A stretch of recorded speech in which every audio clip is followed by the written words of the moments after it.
Hi, what's up guys, welcome back to One Minute School. In this video I'm gonna show you how to change the video resolution on OBS Studio.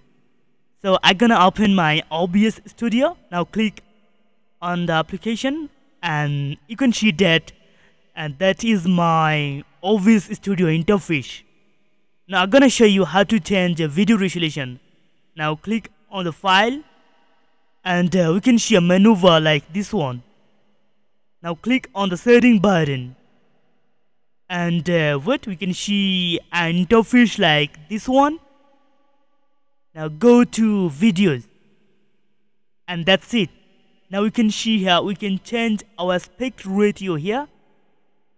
I'm gonna go live with a 1922 into 1080 as the videos, so I'm gonna change on that. And you can see here common FPS values. Yep, I'm gonna make it 24.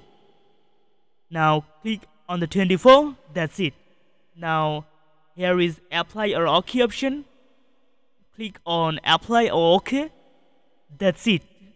So guys, if you like my videos, please press and hit on the subscribe button